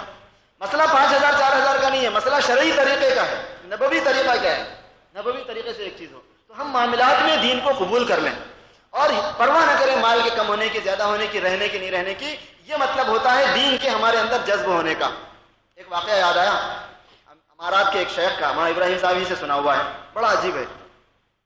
فرمانے لگے کہ امارات کے ایک شیخ جماعت میں لگ گئے اور جب جماعت میں آدمی لگتا ہے تو حضور پاک صلی اللہ علیہ وسلم کے ارشادات کی اہمیت ذہن میں آتی ہے. تعلیم بھی ہوتی ہے روزانہ. جب تعلیم ہوتی ہے تو آدمی طلب سے سنتا ہے, عمل کی نیت سے سنتا ہے. تو تعلیم ہو رہی تھی. تعلیم کے دوران ایک حدیث شریف ان کے علم میں آ گئی اور اس میں حضور اکرم صلی اللہ علیہ وسلم نے کاروباریوں کو نصیحت کرتے ہوئے فرمایا کہ زن ورجع, تولو اور ذرا جھکتا ہوا تولو, ورنہ اگر کوئی تول میں ناپ تول میں کمی کرتا ہے تو اس کے لیے تباہی ہے. ویل للمطففین, مطففین کے لیے تباہی ہے. مطففین کہتے ہیں الذین اذا اکتالوا علی الناس یستوفون واذا کالوہم او وزنوہم یخسرون. جب لوگوں کو تول کر دیتے ہیں تو کم دیتے ہیں اور جب لوگوں سے لیتے ہیں تو جھکتا ہوا لیتے ہیں. الا یظن اولئک انہم مبعوثون لیوم عظیم, کیا ان کو یقین نہیں ہے کہ وہ ایک ایسے دن کے لیے اٹھائے جانے والے ہیں جو بہت بڑا ہوگا. پھر اس کے اعتبار سے اللہ تبارک و تعالیٰ معاملہ کریں گے. قوم شعیب کو اسی بنیاد پر عذاب دے دیا گیا اور ایک بڑی وجہ اس کی یہ بھی تھی ان کے ساتھ. تو حضور اکرم صلی اللہ علیہ وسلم نے کاروباریوں کو یہ فرمایا کہ زن ورجع, تولو اور جھکتا ہوا تولو. ان کے 4 بیٹے تھے ہمارا کے شیخ کے, وہ چاروں کو بھی انہوں نے دعوت میں لگا دیا, تبلیغ میں لگا دیا اور اس کی وجہ سے ماشاءاللہ ان کے اندر بھی دینداری آ گئی, دین کی عظمت آ گئی, دین کی باتوں کی عظمت آ گئی. مگر ظاہر ہے کہ لیول ہوتے ہیں ہر ایک کے. ایک مرتبہ جب مسئلہ یہ آیا زن ورجع کا تو باپ نے اپنے بیٹوں سے کہا کہ بیٹو ہمارے کاروبار ہیں اور حضور پاک صلی اللہ علیہ وسلم کو یہ ارشاد ہم نے آج پڑھا ہے, لہذا اس پر آج سے عمل ہونا چاہیے. ہو رہا ہوگا لیکن ہو سکتا ہے کوتاہی ہو رہی ہو, لیکن آج سے اس پر عمل ہونا چاہیے کہ جب تولو تو جھکتا ہوا تولو. بچے جو ہے نا دسترخوان پہ بیٹھے ہوئے مسکرائے کھاتے کھاتے, کہنے کہ ابا جان بات تو بالکل صحیح ہے لیکن ہمارا سونے کا کاروبار ہے. چاروں بیٹوں کے پاس بابا نے 4 سونے کی دکانیں لگا کے دی. بچوں نے کہا کہ بابا جان بات تو بالکل صحیح ہے کہ سرکار کا ارشاد ہے مگر ہے یہ ہمارا سونے کا کاروبار, سونے میں جھکتا ہوا تولیں گے تو ذرا مسئلہ ہو جائے گا. تو باپ نے بڑی عجیب بات کہی. اور کیسے بعض مرتبہ ایک جملہ جو ہے نا بڑی تقریر پہ بھاری ہو جاتا ہے, بڑے مجاہدے پہ بھاری ہو جاتا ہے. ایک ہی جملہ باپ نے کہا کہ بچوں یہ صحیح ہے کہ ہمارا سونے کا کاروبار ہے مگر اللہ کے رسول کا ارشاد سونے سے زیادہ قیمتی. سونا کیا عزت رکھتا ہے اس کے مقابلے. بچوں نے کہا ابا جان بس ٹھیک ہے, بالکل ٹھیک, بات سمجھ میں آ گئی, آپ کی ایک بات میں اثر ہو گیا, بات سمجھ میں آ گئی, آج سے جھکتا ہوا تولا جائے گا. مولانا ابراہیم صاحب جو کہ ذمہ داروں میں سے مرکز کے, وہ فرما رہے تھے کہ وہ دن ہے اور آج کا دن ہے, روزانہ 4 دکانوں میں جھکتا ہوا تولا جاتا ہے اور حسابات میں اکاؤنٹنگ کے وقت میں کیا اس کے حساب کتاب کے موقع پر جو ہے پتا چلا کہ روزانہ 2,000 درہم کا سونا زیادہ جھکتا ہوا تولنے کی وجہ سے جا رہا ہے. روزانہ 2,000 درہم کا سونا محض جھکا کر تولنے کی وجہ سے ان کو زائد دینا پڑ رہا ہے. اور حساب بات جلدی سامنے ہو گئی, مگر چاروں بچے اس پر قائم ہیں کہ جھکتا ہوا تولا جائے گا. اور 2,000 درہم کتنے ہوتے ہیں؟ 60 کو 20 سے ضرب دے دو, آپ اندازہ لگاؤ. صرف اس حدیث شریف پر عمل کرنے کی نیت اور کچھ نہیں. تو اللہ راضی ہوگا نہیں ہوگا جب سرکار کے اس ارشادات پر اس جذبے کے ساتھ اور کافر اس پر توجہ دلا رہے تھے کہ کام کرنے والے ساتھی اپنے معاملات میں بالکل پاک صاف ہوں. ہونا چاہیے ان کا معاملہ, کیونکہ اس کا اثر براہ راست تبلیغ پر اور دعوت پر پڑ رہا ہے. جو کہتے ہیں کام بڑا اچھا ہے مگر کام والے بڑے گڑبڑ ہیں. تو یہ سمجھ رہے ہیں کہ ہم تبلیغ کا کام کر رہے ہیں اور لوگوں کی زبانی یہ سننے میں آ رہا ہے کہ ان کی وجہ سے ہم تبلیغ میں نہیں آ رہے ہیں. اگر کل قیامت میں اللہ تبارک و تعالیٰ ہماری سننے کی بجائے ان کی سن لیا تو یعنی پتہ اس بات کا چلا کہ ہم سمجھ رہے تھے کام کرنے والے ہیں اور بعد میں پتہ چلا کہ کام کو روکنے والے ہیں, تو کام کو روکنے والے کا وبال تو اپنے کو معلوم ہے. اس لیے ہمارے معاملات صاف ہوں, ہمارے وعدے بالکل صحیح ہوں, وعدے کے ہم پکے ہوں, معاہدے کے پکے ہوں, اور قرض لینے میں, قرض دینے میں, کاروبار کرنے میں, خرید و فروخت میں چیز کے عیب دار ہونے کی صورت میں اس کے عیب کو بتا دینے میں. حضور پاک صلی اللہ علیہ وسلم بازار میں تشریف لے جا رہے تھے. ایک مرتبہ آپ ایک ڈھیر غلے کا پڑا ہوا تھا, آپ نے اس کے اندر ہاتھ ڈال دیا. اندر کچا تھا وہ, باہر سوکھا تھا وہ. آپ نے مالک سے کہا کہ یہ کیا ہے؟ اس نے کہا کہ اللہ کے رسول صلی اللہ علیہ وسلم رات میں تھوڑی سی بارش ہو گئی تھی ہلکی سی, اس کی وجہ سے اس میں نمی آ گئی. اب یہ صبح میں اوپر کا حصہ سوکھ گیا ہے, اندر کے حصے کے اندر نمی رہ گئی ہے. تو ان کا خود بھی ارادہ کوئی ایسا نہیں تھا, لیکن صورت ویسی بن گئی رہی. آپ نے فرمایا تو پھر اندر کا حصہ باہر کرو, باہر کا حصہ اندر کرو. آپ کو بتا دینا چاہیے. دیکھنے میں نے تو ہاتھ ڈال دیا, مجھے پتا چلا کہ اندر کچا ہے, مگر عام طور پر جو کاروبار ہوتا تھا وہ پورے سبرا کا ہوتا تھا, پورے ڈھیر کا. کہ بتاؤ یہ ڈھیر کتنے میں ہے؟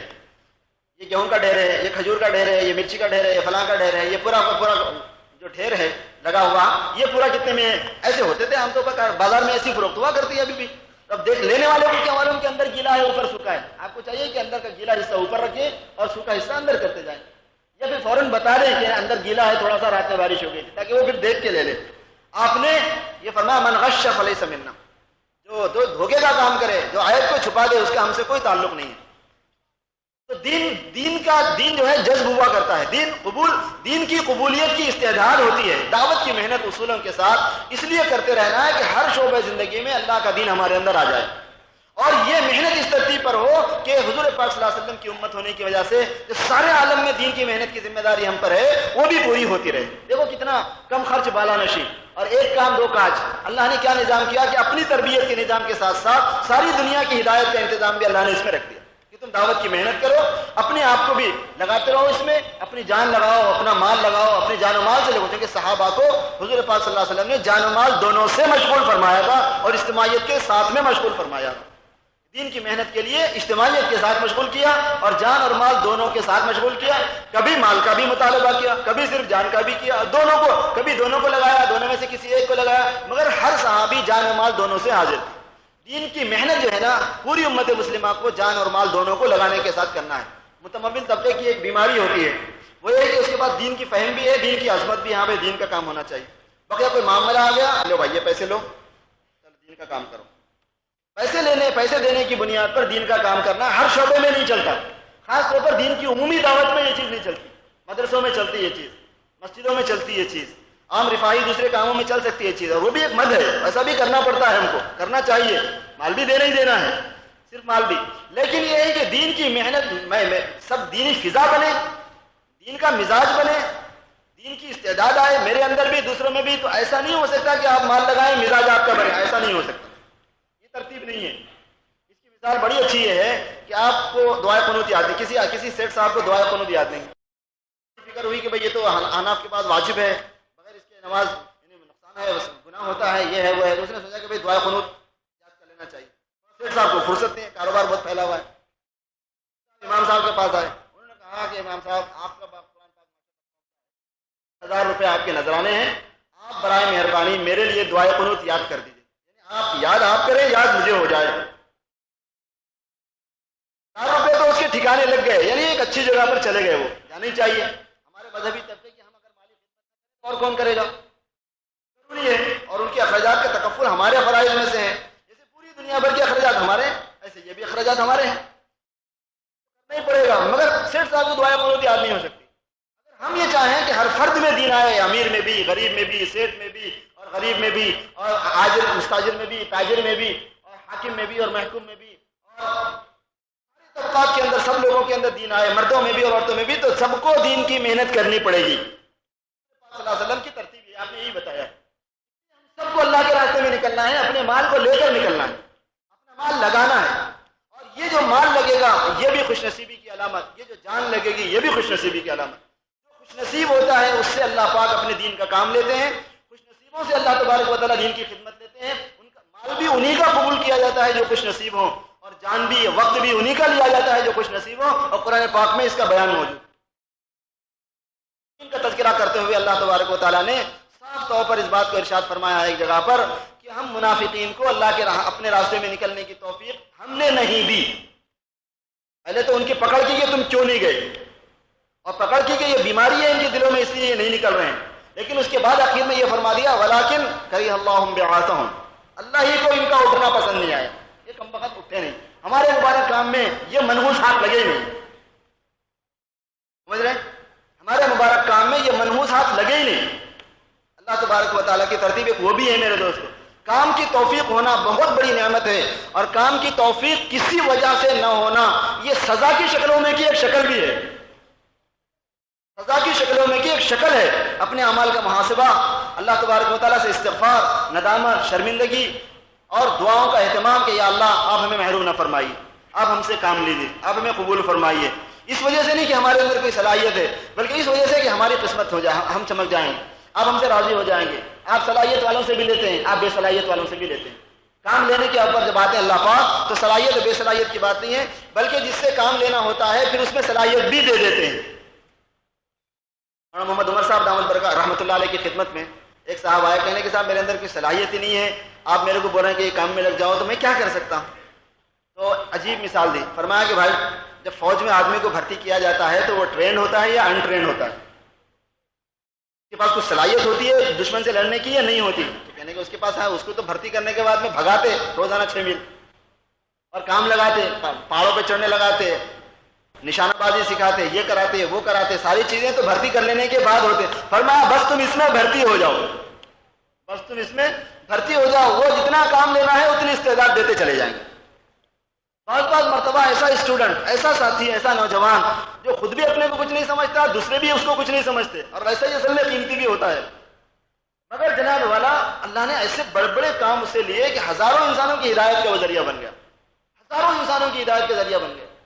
ایک جماعت جس میں ایک بھی عالم نہیں، پورے کے پورے غیر عالم، ایک جزیرے میں پہنچے جہاں کے مسلمان عیسائیت کا اقرار کر چکے تھے، اور وہ 85,000 تھے. مسلمانوں نے وہاں جم کر محنت کی اور 6 مہینے اپنا ٹائم ایک ہی جگہ لگا دیا. 4 مہینے کی جماعت تھی، 4 مہینے پورے کیے اور 2 مہینے اور بڑھا دیے. ظاہر ہے کہ ان کو کتنی قربانی نہیں کرنی پڑی. 4 مہینے بیوی سے دور رہنا ہی کتنا مشکل کام ہے. 6 مہینے اور کر دیے، 2 مہینے اور کر دیے. ایک مرتبہ مولانا عمران خان صاحب کے پاس کچھ لوگ بیٹھے ہوئے تھے. ایک صاحب آئے اور انہوں نے فوراً اپنا ایک سوٹ کیس اٹھایا. وہ مولانا کا تھا، وہ سمجھے اپنا ہے.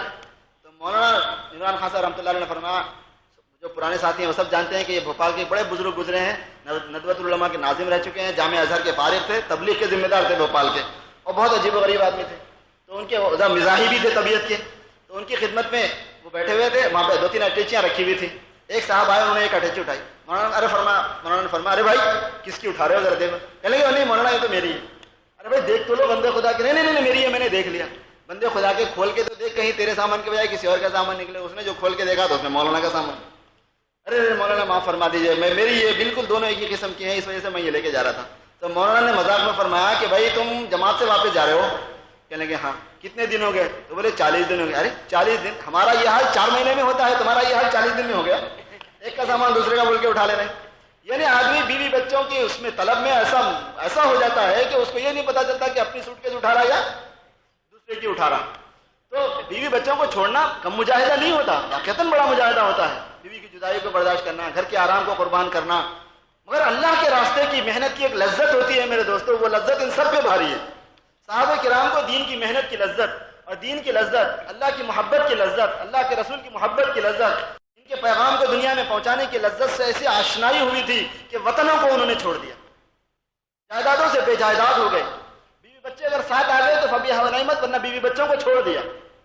میں نے جو آیتیں تلاوت کی ہیں اس میں اللہ تبارک و تعالیٰ نے حضرات صحابہ کو، پورے صحابہ کو 2 حصوں میں ڈیوائڈ کر کے بتا دیا ہے، اور اس میں یہ فرما دیا، اصل مضمون اس کا چل رہا تھا. یعنی قرآن پاک میں جو آیتیں میں نے پڑھی ہیں اس میں مضمون یہ چل رہا ہے کہ مال صدقات کے مصارف کون ہیں، کس کو دینا چاہیے، یہ چل رہا ہے. مگر ایک ہوتا ہے ماسیق الکلام جس کے لیے بات لائی گئی ہے، اور ایک اس کے بیچ میں بات کیا کہی جا رہی ہے. اس میں اللہ تعالیٰ نے صحابہ کی عجیب تعریف فرمائی اور صحابہ کی تقسیم کر دی. فرمایا یہ کس کو دو تم؟ للفقراء، فقراء کو دے دو. یہ جتنے صحابہ کرام جو مکہ مکرمہ سے ہجرت کر کے اور دوسرے تمام علاقوں میں جو مدینہ منورہ کے علاوہ تھے مسلمان ہونے کے بعد ہجرت کر کے چلے گئے جو کہ فرض تھی، تو یہ سارے کے سارے اپنے مالوں کو چھوڑ کر گئے تھے اور غیر ان کے مال پر قابض ہو گئے تھے. تو وہ غیروں کا قابض ہونے کی وجہ سے ان کی ملکیت سے وہ مال نکل گیا اور یہ فقیر ہو گئے تھے. بالکل بغیر کسی پھٹی کوڑی کے اللہ کے نام پر جانا.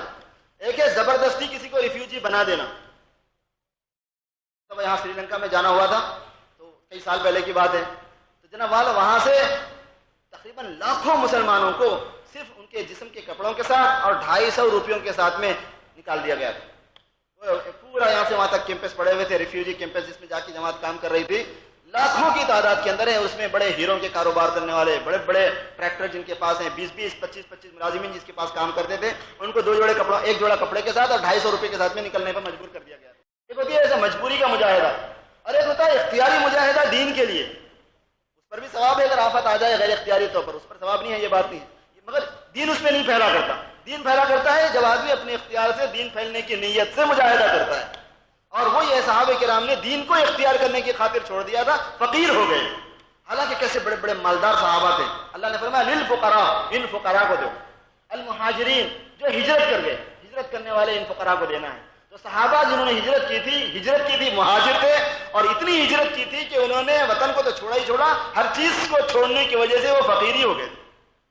الذین اخرجوا من دیارہم واموالہم، جن کو نکال دیا گیا ان کے مکانوں سے بھی اور ان کے مالوں سے بھی، ان کو ان کی بستی سے نکال دیا گیا اور ان کو ان کے مالوں سے فارغ کر دیا گیا، اور وہ ہجرت کر کے چلے گئے کہ نہ ہم کو مال کی پرواہ ہے، نہ ہم کو وطن کی پرواہ ہے، نہ ہم کو جائیدادوں کی پرواہ ہے، نہ ہم کو زمینوں کی پرواہ ہے۔ اور اللہ نے کیا فرمایا، ان کا نشانہ کیا تھا، یبتغون فضلا من اللہ ورضوانا، اللہ کے فضل اور اللہ کی خوشنودی کو چاہنے کے لیے وہ نکل گئے۔ ہم اللہ کا فضل چاہتے ہیں، اللہ کی رضا چاہتے ہیں۔ اتنی قربانی جب صحابہ نے دی تو اللہ نے رضی اللہ عنہم فرما بھی دیا، اعلان فرمایا یبتغون فضلا من اللہ ورضوانا وینصرون اللہ ورسولہ۔ خاص بات یہ ہے کہ اللہ اور اس کے رسول کی نصرت کرتے ہیں، فقیر ہو گئے لیکن ناصر ہیں، مدد کرنے والے ہیں۔ اور یہ اللہ تبارک و تعالیٰ کا اعزازی جملہ ہوتا ہے، انداز ہے کہ اپنے دین کے کام کرنے والے کو اللہ رسول کی مدد کرنے والوں میں شمار فرماتے ہیں۔ کتنی بڑی بات ہے، اگر یہی قرآن شریف کی آیت نہ ہوتی اور اس کا ترجمہ نہ ہوتا اور کوئی آدمی اپنی طرف سے بولتا اس کی گردن مار دیتے۔ کیا بول رہا تھا؟ شرکیہ جملہ، کفریہ جملہ، اللہ کی مدد کرتا، اللہ کے رسول کی مدد کرتا، ظاہر ہے کہ بولنا بھی نہیں چاہیے، بولا بھی نہیں جا سکتا، نہیں، مگر اللہ تبارک و تعالیٰ نے، اللہ کا اعزاز ہے، یہ اکرام ہے امت مسلمہ کا، اور حوصلہ افزائی ہے کہ اتنی بڑی بات بولنے کے بعد تو یہ امت بیٹھی نہیں رہ سکتی۔ ورنہ وینصرون اللہ ورسولہ، اللہ کی اور اللہ کے رسول کی مدد کرتے ہیں، دین پھیلانے کے اوپر لگے ہوئے تھے صحابہ، جب چاہے بھیج دو، جہاں چاہے بھیج دو، جو مال گیا وہ تو گیا، لیکن آنے کے بعد بھی اپنا نہیں تھا، خذ ما شئت ودع ما شئت، آپ کو جو لینا ہے لے لیجئے، جو چھوڑنا ہے چھوڑ دیجیے۔ یہ حضور پاک صلی اللہ علیہ وسلم کے لیے اعلان تھا، اور یہ بھی فرماتے تھے، صحابہ عرض کرتے تھے کہ آپ جو لے لیں گے وہ ہمیں زیادہ پسند ہے، جو چھوڑ دیں گے وہ اتنا زیادہ پسند ہے، جو آپ لے لیں گے وہ ہمیں زیادہ پسند ہے۔ میرے دوستو، حضرات صحابہ نے اس دین کی محنت کی لذت اٹھا لی تھی، کیونکہ اس میں ایک چاشنی ہے، اس میں ایک حلاوت ہے۔ ذاق طعم الایمان من رضی باللہ ربا وبالاسلام دینا وبمحمد صلی اللہ علیہ وسلم رسولا ونبیا، اس نے ایمان کا مزہ چکھ لیا جو اللہ کو رب بنا کے راضی ہو گیا۔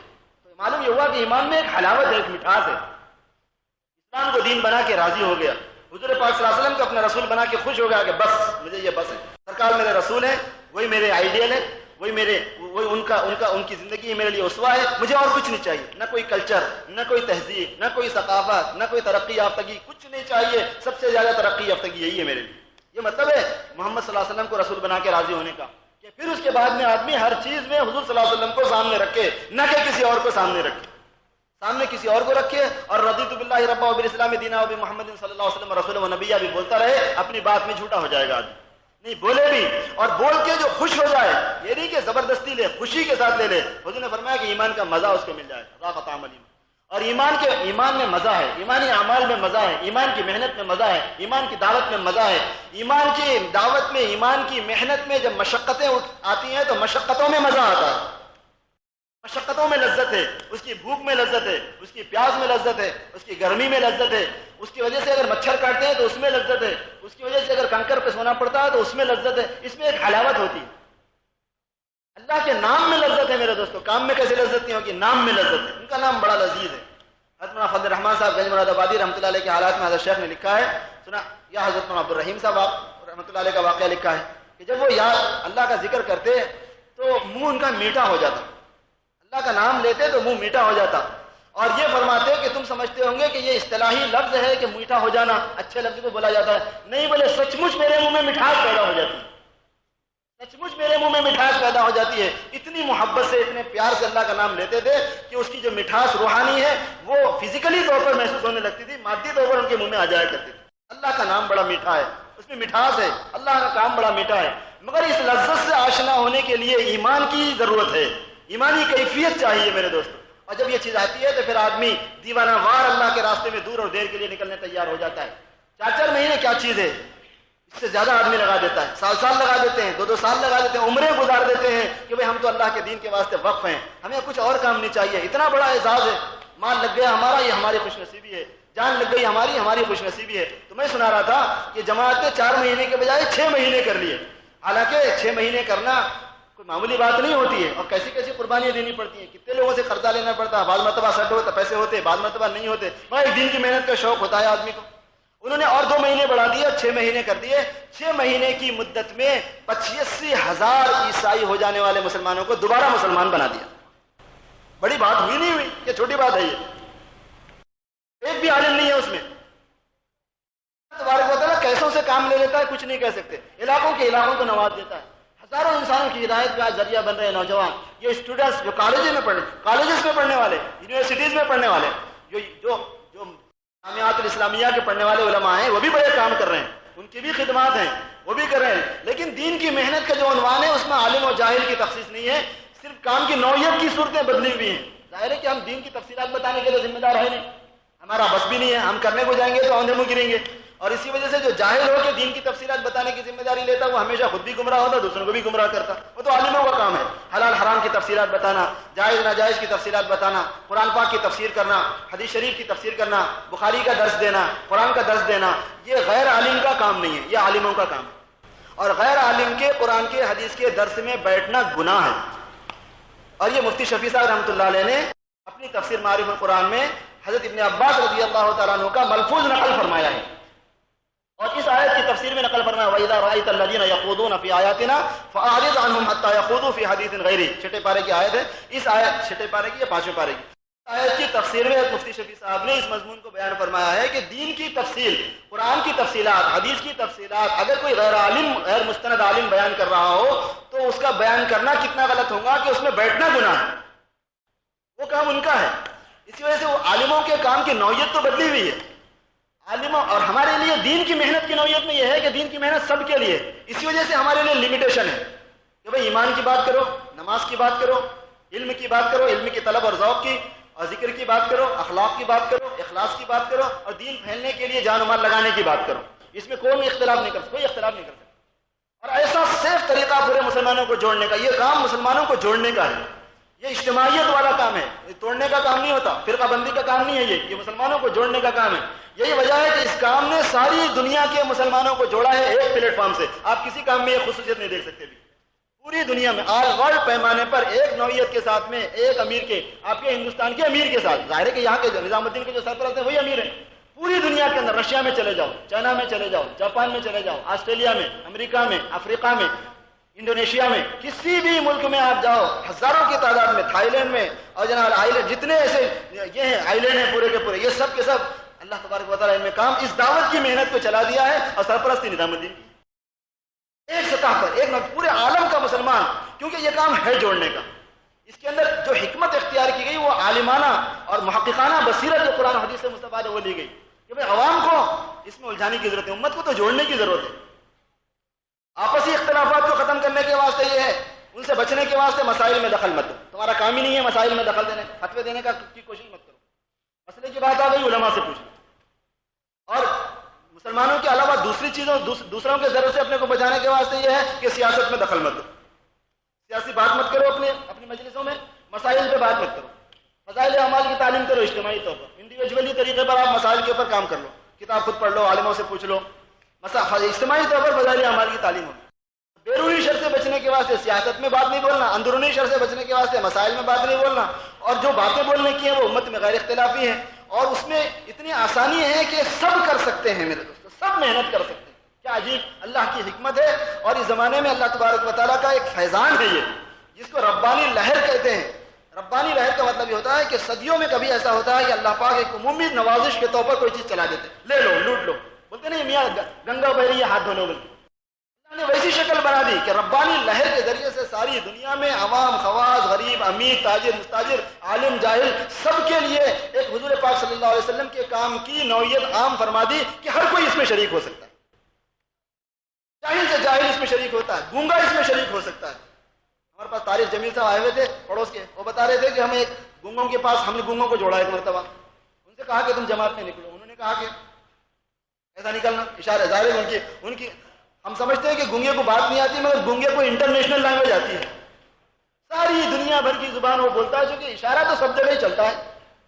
اب اس نے کہا کہ صاحب ہم کو تو نہیں آتا, تو ظاہر ہے کہ تبلیغ والے کی حکمت, انہوں نے کہا کہ تو کلمہ پڑھتا ہے نا, تو بولے اور پڑھتا ہوں. تو پھر کلمہ کیسا پڑھتا جب تیرے کو پڑھنے نہیں آتا؟ تو انہیں بولتا میں اشارے سے پڑھتا ہوں. اور اس کو بولے کہ بھائی تیری شادی ہوئی؟ تو بولے اور شادی ہوئی. تو بولے ایجاب قبول کرا؟ بولے تو کرا. تو کیسا کرا؟ ایسا کچھ نہ کچھ کرے ہوں گا نا جس میں ایجاب قبول سامنے آ گیا اس کا, کہ ہاں میں نے لڑکی کو قبول کیا, بلکہ کوئی اشارہ کرا ہوگا اس میں, اس کو سمجھایا گیا. تو کہنے کہا فرمایا جیسے تو نے کلمہ پڑھا, جیسے تو نے شادی کی, جیسے تو بازار میں خریدتا ہے. اور حد یہ ہے کہ یہ لوگ تو فلموں کی اسٹوریاں بولتے ہیں پوری. گنگوں کو میں نے دیکھا کہ اسٹوری سناتے ہوئے بعد ہفتہ ایسے اشارے سے پوری کہانی سنا رہا دوسرے کو. تو کوئی بات نہیں ہے. اور ان کو ترغیب دے کے نکالا گیا تو 21 گنگوں کی جماعت نکالی گئی, ایک بھی اس میں بولنے والا نہیں. ان کو بولے تم جا کے گنگوں میں ہی کام کرو, کیونکہ گنگے بھی کم تھوڑی ہے دنیا میں. ماشاءاللہ ان کے اپنے کالجز ہیں, ان کے پڑھنے پڑھانے کا ایک پورا نظام ہے اچھا خاصا تعلیم یافتہ بنانے کے واسطے ان کو. تو ان گنگوں کی جماعت نے گنگوں میں کام کیا اور 11 جماعتیں گنگوں کی نکالی. میرے دوستوں, کام اگر گنگا بھی کر سکتا ہے تو اللہ تعالیٰ نے ہم کو بالکل تو گنگا نہیں بنایا. غریب سے غریب آدمی بھی کر سکتا ہے, امیر سے امیر بھی کر سکتا ہے. تو یہ کام اللہ کے دین کا کام جو ہے وہ نصرت میں شامل ہے اور اپنی تربیت بھی ہے. واہ واہ, ایک کم خرچ بالا نشی, اپنی تربیت بھی ہے کہ جتنی محنت ہم کریں گے دین کو قبول کرنے کی استعداد آتی چلی جائے گی, اور جتنی استعداد آئے گی میرے دوستوں اللہ تبارک و تعالیٰ کا اتنا دین ہمارے اندر آ جائے گا, اور اس سے اللہ کی اتنی رضا حاصل ہو جائے گی. مقصود اصلی کیا ہے؟ اللہ راضی ہو جائے. مقصود اصلی کیا ہے؟ اللہ پاک اپنی ولایت خاصہ نصیب فرما دے. ہر آدمی جو مسلمان ہوتا ہے وہ اللہ کا ولی ہوتا ہے, مگر اس کو ولایت عامہ کہتے ہیں. ہر مسلمان پر یہ ضروری ہے کہ اللہ سے خصوصی دوستی پیدا کرو. ولایت خاصہ کا مطلب کیا ہے؟ اپنا خاص بناؤ, اللہ سے خصوصی دوستی پیدا کرو. لا یزال عبدی یتقرب الی بالنوافل, میرا بندہ فرائض کو پڑھ کر, واجبات کو پڑھ کر, سنتوں کو پڑھ کر, نفلوں کے ذریعے سے میری طرف بڑھتا رہتا ہے, میرے تعلق بڑھاتا رہتا ہے, ایکسٹرا تعلق کرتا رہتا ہے. حتی احببتہ, اور جب بندہ جم جاتا ہے اس پر تو پھر میں اس کو اپنا محبوب بنا لیتا ہوں کہ یہ تو اپنا میرا ہو گیا. فرائض بھی ادا کر رہا, واجبات بھی ادا کر رہا, سنتوں کا بھی اہتمام ہے, اور نوافل میں بھی آ رہا, نمازوں میں بھی, روزوں میں بھی, تلاوت میں بھی, اذکار میں بھی, اور سب چیزوں میں نوافل کے ذریعے ایکسٹرا تعلق, اللہ سے دوستی بڑھانا. اس دوستی بڑھاتے بڑھاتے اللہ نے فرمایا کہ جب بندہ اپنی طرف سے خوب بڑھا لیتا ہے, کوشش کر لیتا ہے, تو احببتہ, پھر میں اس کو اپنا محبوب بنا لیتا ہوں.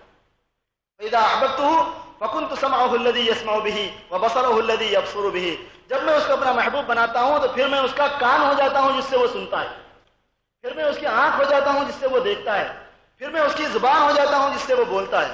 گفتہ اللہ بود گرچہ از حلقوم عبداللہ بود. اللہ تبارک و تعالیٰ نے, اس کی کئی تفسیریں کی گئی ہیں اس حدیث شریف کی. حدیث بالکل صحیح ہے, حدیث قدسی ہے, بالکل صحیح ہے, اور تفسیریں بہت ہیں. اس میں سے ایک سب سے زیادہ سمپل اور سب سے زیادہ آسان اکثر مفسرین نے اختیار کی, محدثین نے, وہ یہ ہے کہ پھر اس کا بولنا, اس کا سننا, اس کا دیکھنا, اس کا چلنا پھرنا پورا میری مرضی میں فنا ہو جاتا ہے, گویا اس کا رہائنی اب میرا ہی ہو گیا. یہ مطلب ہو جاتا ہے. اپنے کان سے وہ دستبردار ہو جاتا ہے. میں سنوں گا ویسے جیسے اللہ چاہیں گے, میں بولوں گا وہی جو اللہ چاہیں گے, میں دیکھوں گا وہی جو اللہ چاہیں گے, پھر اس کا ہر کام میری مرضی کے مطابق ہو جاتا ہے. اتنا وہ میرے میں فنا ہو جاتا ہے, اور اسی اعتبار سے میں اس کو بقائے دوام عطا کر دیتا ہوں. جب یہ کیفیت پیدا ہو جاتی ہے تو صوفیہ کے نزدیک اس کو فانی فی اللہ ہونا کہتے ہیں.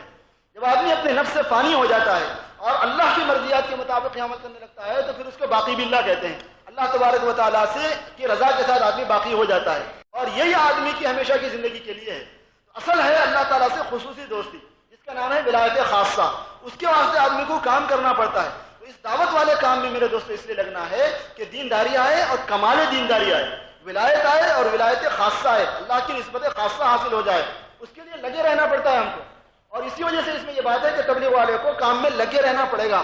کیونکہ ولایت خاصہ جو ہے, ایک تصور کا مسئلہ بھی میں سنا دوں آپ کو. ولایت خاصہ کا مطلب ہے نسبت کا حصول. اللہ تبارک و تعالیٰ کا وصول بھی اس کو کہتے ہیں, اللہ تعالیٰ تک پہنچنا بھی کہتے ہیں, اللہ تبارک و تعالیٰ کی نسبت حاصل ہونا بھی کہتے ہیں, ان کا قرب حاصل ہو جانا بھی کہتے ہیں. یہ تعبیر ہے, یہ مکانی چیز نہیں ہے اللہ تعالیٰ کے آدمی وہاں تک چلا جائے, بلکہ اللہ تبارک و تعالیٰ کے راضی ہونے, ان کا اپنا مقرب خاص بنانے کو ان الفاظ سے تعبیر کرتے ہیں.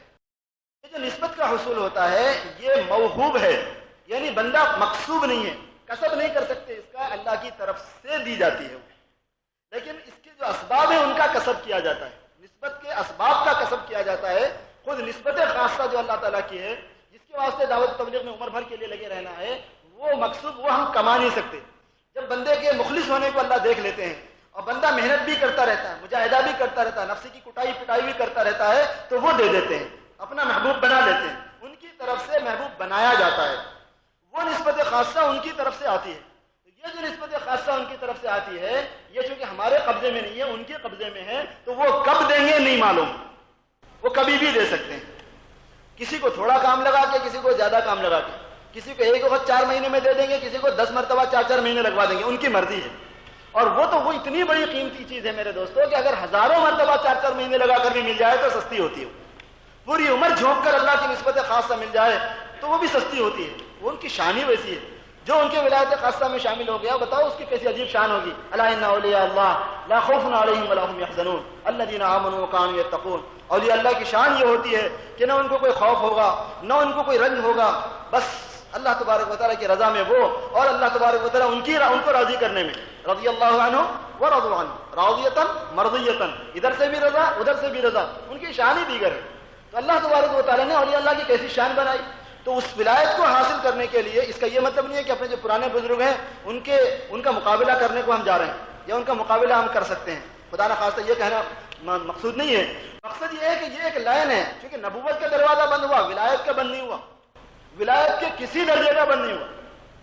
اور اللہ تبارک و تعالیٰ چاہتے ہیں کہ میرے بندے کریں ترقی، محنت کریں، اور جس کو بھی وہ نوازنا چاہیں.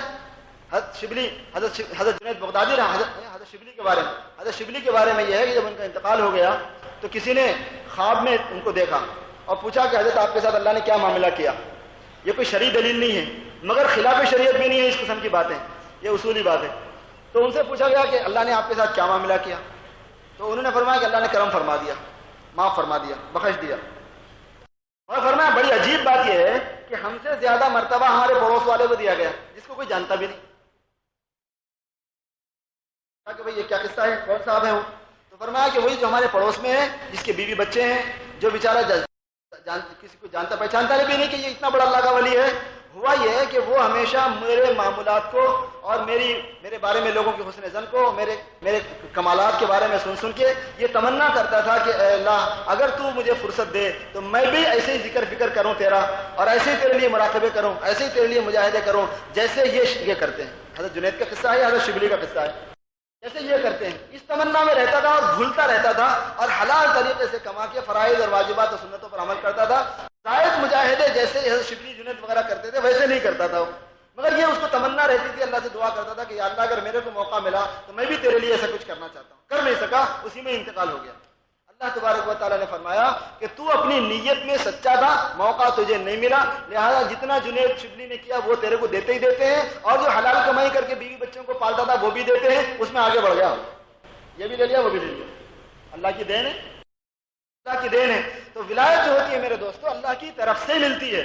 اب یہ کب ملے گی، کس کو ملے گی نہیں کہا جا سکتا، اس لیے استقامت ضروری ہے. چلتے رہنا ہے، کرتے رہنا ہے، کرتے ہو لوگ مانو نہ مانو. پرانے شہر میں تو یہ بیماری ہے کہ مانتے ہیں، وہی اپنے 3-4 آدمی گشت کر رہے ہیں تو کریں، ٹھیک ہے بھائی کرتے رہیں گے، ہمارے کو کیا کرنے کا ہے، تو اس سے کیا کرے، تو بس اپنی صدا لگائے جا.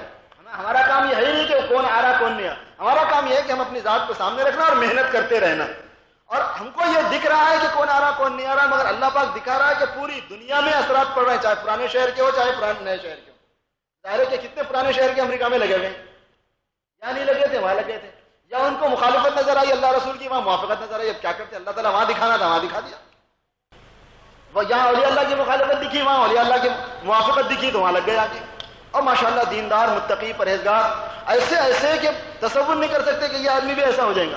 ابھی ہمارے ایک دوست، قریبی دوست، اپنی شادی کے سلسلے میں گئے، ایئرپورٹ پہ اترے تو ان کو لینے کے واسطے ان کا سگا بھائی آیا ہوا تھا، وہ ایک طرف کونے میں کھڑا ہوا ہے، یہ ادھر سے ادھر ادھر سے ادھر جا رہے ہیں.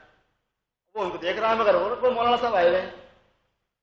انہوں گئے تھے باہر امریکہ کو کمانے کے واسطے تو شکل صورت ہی بگڑی ہوئی تھی، لباس بگڑا ہوا تھا، شکل صورت بگڑی ہوئی تھی، پہچان وہ دوسرے شہر میں تھے. اور امریکہ سے ایک آدمی آ رہا ہے تو کیا تصور ہوگا کہ اور کتنا بگڑ کے آ رہا نہیں معلوم، اور کیا کیا کر کے آ رہا نہیں معلوم.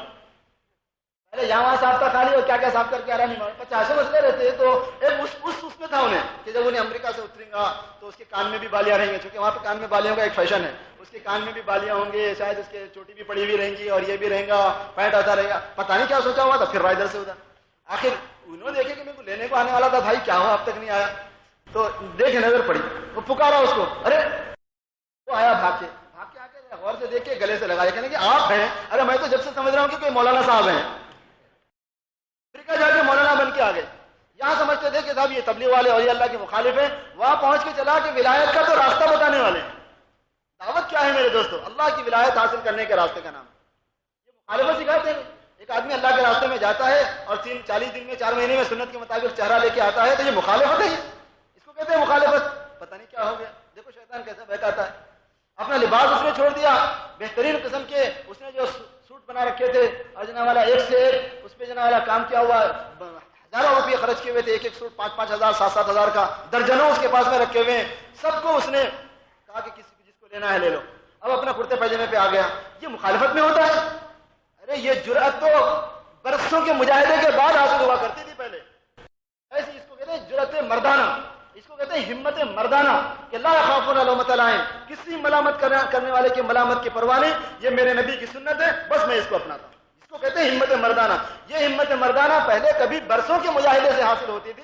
اللہ کی مہربانی ہے کہ اس امت کے ذوق کو دیکھ کر بہت جلدی نقشہ بدل جاتا ہے, بہت جلدی اللہ تبارک و تعالیٰ دل میں کیفیات پیدا فرما دیتے ہیں. تو یہ ولایت کے حاصل ہونے کا راستہ ہے. ہم اللہ کے راستے میں اس لیے لگے ہیں کہ ہمارے ایمان میں کمال آ جائے. ایمان کے کمال کا مطلب ہی ولایت خاصہ ہے. ہم اس لیے لگے ہوئے ہیں کہ ہمارے دین میں کمال آ جائے. دین کے کمال کا راستہ ہی ولایت خاصہ ہے.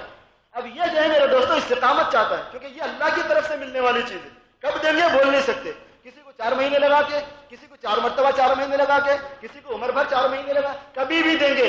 اگر بندہ لگا ہوا رہا تو محروم نہیں کریں گے, یہ ضابطہ ہے. لنہدینہم, ہم ضرور اس کو راستے پہ ڈالیں گے, ہم ضرور اس کو راستہ بتائیں گے, محروم نہیں کیا جائے گا. دین کی محنت کا کرنے والا اخلاص کے ساتھ ہو, کوئی دوسرا جذبہ اس میں شامل نہ ہو, اور محنت کرے اور صحیح راستے سے کرے, کبھی بھی محروم نہیں کیا جائے گا. اگر اس کو محروم کیا جائے تو قرآن و حدیث غلط ہو جائیں گے,